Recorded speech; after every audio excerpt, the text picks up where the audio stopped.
योग्यं धनसम्पदं शत्रुभुक्तिविनाशाय दीपज्योतिर्नमोस्तुते दीप ಮಹಿಳಾ ಸಹಾಯವಾಣಿ ಎಷ್ಟು? ಅದು ಮಕ್ಕಳ ಸಹಾಯವಾಣಿ. ಮಹಿಳಾ ಸಹಾಯವಾಣಿ ಕರೆಕ್ಟ್ 181. ನೀವೆಲ್ಲ ಈಗ ಮಹಿಳೆಯರಾಗಿದ್ದೀರಾ, ನೀವೇನು ಮಕ್ಕಳಲ್ಲ, ಎಲ್ಲ 18 ವರ್ಷದ ಮೇಲಿದ್ದೀರಾ ಅಲ್ವಾ? ಮಹಿಳಾ ಸಹಾಯವಾಣಿ ಎಷ್ಟು? 181. ಈ ನಂಬರ್ಗೆ ಫೋನ್ ಮಾಡಿದ್ರೆ ನಿಮ್ಗೆ ಏನೆಲ್ಲ ಅನುಕೂಲ ಸಿಗುತ್ತೆ ಗೊತ್ತಾ? ನಿಮಗೆ ಈಗ ಪೊಲೀಸ್ ಸ್ಟೇಷನ್ಗೆ ಹೋಗೋಕ್ಕೆ ಭಯ ನಮ್ಮ ಹೆಣ್ಣುಮಗಳಿಗೆ, ಆಯಿತಾ? ನಿಮಗೆ ಲಾಯರ್ ಬೇಕು, ನಮ್ಮ ಹತ್ರ ದುಡ್ಡಿಲ್ಲ, ಕೇಸ್ ಹೋರಾಟ ಮಾಡೋಕ್ಕಾಗಲ್ಲ. ಆದರೆ ನನಗೇನೋ ಮಾನಸಿಕವಾಗಿ ನಾನು ದುರ್ಬಲಳಾಗಿದ್ದೀನಿ, ಡಾಕ್ಟ್ರ್ ಕೊಡೋಕ್ಕೆ ದುಡ್ಡಿಲ್ಲ. ಗಂಡ ಮಧ್ಯರಾತ್ರಿಲಿ ಹೆಂಡ್ತಿನ ಹೊರಗೆ ಹಾಕ್ಬಿಡ್ತಾನೆ, ಎಲ್ಲೋಗ್ಬೇಕು ಅವಳಿಗೆ?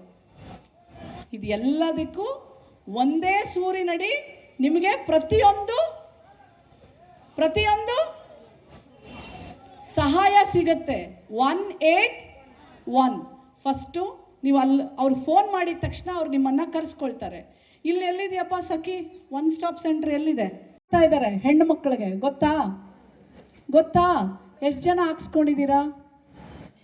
ಸರ್ವೈಕಲ್ ಕ್ಯಾನ್ಸರ್ಸ್ನ ಪ್ರಿವೆಂಟ್ ಮಾಡಲಿಕ್ಕೆ ಹೆಣ್ಣು ಮಕ್ಕಳಿಗೆ 9 ವರ್ಷದಿಂದ 45 ವರ್ಷದವರೆಗೂ ಉಚಿತ HPV ವ್ಯಾಕ್ಸಿನ್ ಎಲ್ಲ PHC ಸೆಂಟರ್ಗಳಲ್ಲಿ ಹಾಕ್ತಾ ಇದ್ದಾರೆ. ದಯವಿಟ್ಟು ಹೋಗಿ ಹಾಕ್ಸ್ಕೊಳ್ಳಿ. ಯಾಕೆ ಅಂದರೆ ಇವತ್ತಿಗೆ ಎದೆ ಭಾಗದ ಮತ್ತು ಗರ್ಭಕೋಶದ ಕ್ಯಾನ್ಸರ್ಗಳು ಭಾಳಷ್ಟು ಇದ್ದಾವೆ. ಹಳ್ಳಿ ಭಾಗದಲ್ಲಿ ಗರ್ಭಕೋಶದ ಕ್ಯಾನ್ಸರ್ ಹೇಳ್ಕೊಳ್ಳೋದೇ ಇಲ್ಲ. ಎದೆ ಭಾಗದ ಕ್ಯಾನ್ಸರ್ ತೋರಿಸ್ಕೊಳ್ಳೋಕ್ಕೂ, ಯಾಕಂದರೆ ಎಲ್ರಿಗೂ ಒಂಥರ ನಾಚಿಕೆ, ಹೇಳ್ಬಿಟ್ರೆ ಏನಾಗುತ್ತೋ. ಬಟ್ ಆದರೆ ಸಾಯೋ ಪರಿಸ್ಥಿತಿ ಬಂದಾಗ ಆಸ್ಪತ್ರೆಗೆ ಹೋದಾಗ ಉಳಿಸ್ಕೊಳ್ಳೋಕ್ಕಾಗಲ್ಲ. ಹಾಗಾಗಿ ಸರ್ಕಾರ ಈಗ ಉಚಿತವಾಗಿ HPV ವ್ಯಾಕ್ಸಿನ್ ಆಗ್ತಾ ಇದೆ. ಎಲ್ಲ ಹೆಣ್ಣು ಮಕ್ಕಳು ದಯವಿಟ್ಟು ನಿಮ್ಮ PHCಗಳಿಗೆ ಹೋಗಿ. CHC ಅಲ್ಲಿದೆಯಾ? ಓನ್ಲಿ PHC 3 ಕಡೆ ಇದೆ ಅಲ್ಲ? ನಿಮ್ಮ ತಾಲೂಕು ಆಸ್ಪತ್ರೆ ಎಲ್ಲೈತೆ? ಹೋಗಿ ಹಾಕ್ಸ್ಕೊಳ್ಳಿ. PHCಗಳಲ್ಲಿ, CHCಗಳಲ್ಲಿ, ತಾಲೂಕು ಆಸ್ಪತ್ರೆಯಲ್ಲಿ ಹಾಕ್ಸ್ಕೊಳ್ತೀರಾ? ಇನ್ನೊಂದು, ಮಹಿಳೆಯರ ಸಬಲೀಕರಣ ಇರುತ್ತೆ. ಏನಾದರೂ ಕಲ್ತ್ಕೊಂಡು ಅವಳು ಜೀವನ ಕಳಿಸ್ಕೋಬೇಕು ಅಂತ ಇರ್ತಾಳೆ, ಅಂಥವ್ರು ನೀವು ತಾಲೂಕು ಆಫೀಸ್ಗೆ ಕರ್ಕೊಂಡೋಗಿ. ಅಲ್ಲಿ ಪ್ರತಿ 3 ತಿಂಗಳಿಗೆ, ಎಷ್ಟು ತಿಂಗಳಿಗೆ ಒಂದ್ಸಲ ಟ್ರೈನಿಂಗ್ ಮಾಡ್ತೀರೇನಪ್ಪ? ಎಲ್ಲೋದ್ರು ಅವರು? ಟ್ರೈನಿಂಗ್ ಅವರು ಎಲ್ಲ ಮಾಹಿತಿ ಕೊಡೋರೆಲ್ಲ ಹೋದರು. ಅಲ್ಲಿ ಟ್ರೈನಿಂಗ್ಗಳು ಮಾಡ್ತಾ ಇರ್ತಾರೆ. 30 ಥರ ಟ್ರೈನಿಂಗ್ ಮಾಡ್ತಾರೆ ಹೆಣ್ಣುಮಕ್ಕಳಿಗೆ.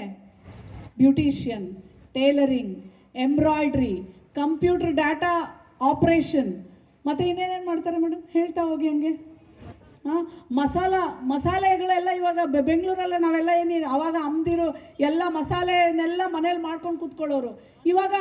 ಇವಾಗ ಹೆಣ್ಣು ಮಕ್ಕಳಿಗೆ ಆ ಮಸಾಲ ಹೆಂಗೆ ತಯಾರು ಮಾಡಬೇಕು, ಅವಳು ಅದ್ರದ್ದು ಒಂದು ಸಣ್ಣ ಮನೆಯಲ್ಲೇ ಮಾಡಿ ಮಾರಾಟ ಮಾಡ್ಬೋದು. ಈ ಥರ 30 ತರಾವರಿ ಟ್ರೈನಿಂಗು ಹೆಣ್ಮಕ್ಳಿಗೆ ಮಾಡ್ತಾರೆ. ಅವಳು ಸ್ವಂತ ಬಿಸ್ನೆಸ್ ಮಾಡೋಕ್ಕೆ ಸುತ್ತು ನಿಧಿ ಇರುತ್ತಲ್ಲ SHC ಗ್ರೂಪಿಂದ, ಅಲ್ಲಿ 50,000 ಅವಳು ಅಲ್ಲಿ ಸಾಲ ತಗೋಬೋದು. ಆ ಸಾಲ ತಗೊಂಡು ಅವಳು ಚೆನ್ನಾಗಿ ನಡೆಸಿದ್ರೆ ಮತ್ತೆ ಇನ್ನೂ ಜಾಸ್ತಿ ಅವಳಿಗೆ ಸಾಲವನ್ನು ಕೊಡ್ತಾರೆ.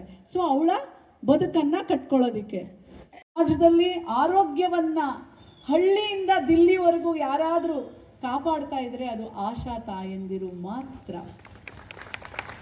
ಆಶಾ ತಾಯಂದಿರಿಗೆಲ್ಲ ಹಿಂದೆಗಡೆ ಇರೋ ಹುಡುಗರ ಚಪ್ಪಾಳೆ ಹೊಡೀರೋ. ನಿಮ್ಮಮ್ಮ ಕಣವಳು, ತಾಯಿ ಕಣವಳು, ಸತ್ಯ ಅವಳು ತಾಯಿನೇ.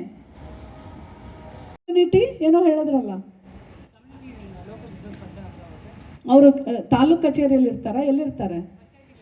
ಪಂಚಾಯತ್, ಎಲ್ಲ ಪಂಚಾಯತ್ಗಳಲ್ಲೂ ಇರ್ತಾರಂತೆ. ಕಮ್ಯುನಿಟಿ ರಿಸೋರ್ಸ್ ಪರ್ಸನ್, ಅವ್ರ ಹತ್ರ ಹೋದರೆ ನೀವು ಈ ಥರ ಬಡ ಹೆಣ್ಣು ಮಕ್ಕಳಿಗೆ ಸಹಾಯ ಮಾಡುವಂಥ ಯೋಜನೆಗಳು ಇದೆ. ಗೊತ್ತಾಯ್ತಾ?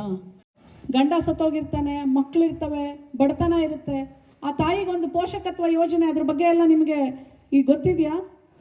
ಯಾರು ವಿಧವೆ ಹೆಣ್ಣು ಮಗಳಿರ್ತಾಳೆ, ಮಕ್ಕಳಿರ್ತಾರೆ, ಅಥವಾ ಗಂಡ ನೋಡ್ಕೊಳ್ಳದೆ ಎಲ್ಲೋ ಹೋಗ್ಬಿಟ್ಟಿರ್ತಾನೆ, ಅವ್ನು ಸಾಯ್ಬೇಕು ಅಂತ ಏನು ಅವಶ್ಯಕತೆ ಇಲ್ಲ, ಆದರೆ ಅವ್ನು ನೋಡ್ಕೊಳ್ಳದೆ ಇದ್ದರೆ ಆ 2 ಮಕ್ಕಳಿಗೆ, ಆ ಬಡ ಮಕ್ಕಳಿಗೆ ಪೋಷಕತ್ವ ಯೋಜನೆ ಅಂತ ಮಾಡ್ತಾರೆ.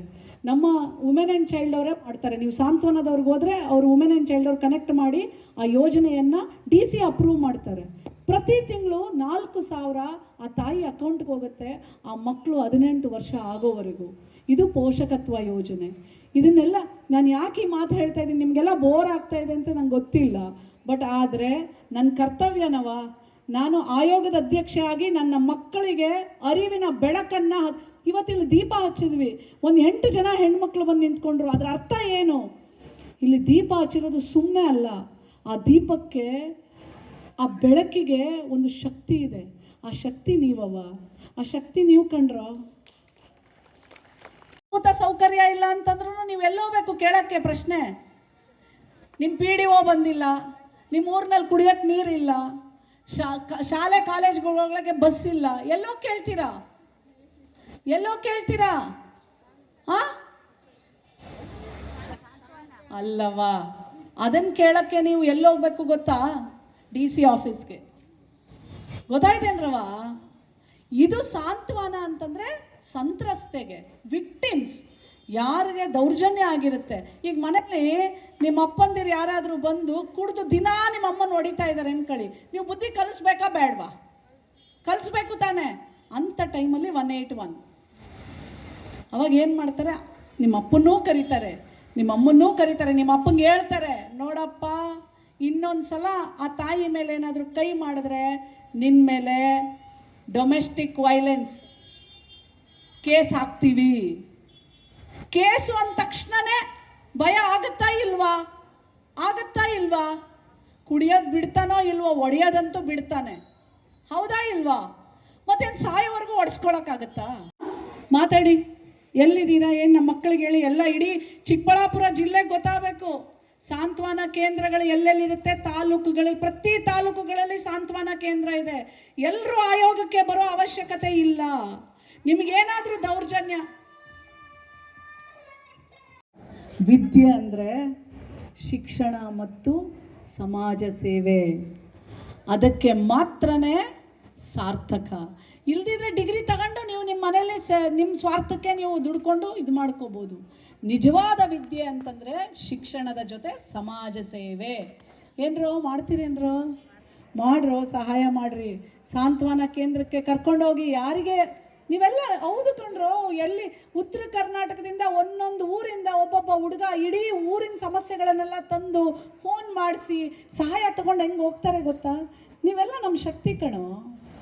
ನೀವೆಲ್ಲ ಮಕ್ಕಳು ಮಾಡಬೇಕು, ಆಯ್ತು. ಎಷ್ಟು ಜನ ವಿಡಿಯೋಗಳು ಮಾಡಿ ಅಪ್ಲೋಡ್ ಮಾಡಿದ್ರಂದ್ರೆ ಅವ್ರ ಊರಿಗೆ ಬಸ್ಸು ಟಕ ಟಕ ಟಕ ಅಂತ ಬರುತ್ತೆ. ಇವತ್ತು ಅಷ್ಟೊಂದು ಶಕ್ತಿ ಮಾಧ್ಯಮಕ್ಕಿದೆ, ನಿಮಗಿದೆ. ಆ ಥರ ಶಕ್ತಿಯುತ ಹೆಣ್ಣು ಮಕ್ಕಳು ಆದರೆ ಮಾತ್ರನೇ ಇವತ್ತು ಅಂತಾರಾಷ್ಟ್ರೀಯ ಮಹಿಳಾ ದಿನಾಚರಣೆ ಆಚರಣೆ ಮಾಡಲಿಕ್ಕೆ ಅರ್ಹತೆ. ಗೊತ್ತಾಯ್ತೇನ್ರವ? ಗೊತ್ತಾಯ್ತಾ? ಹಾಂ, ಮತ್ತೆ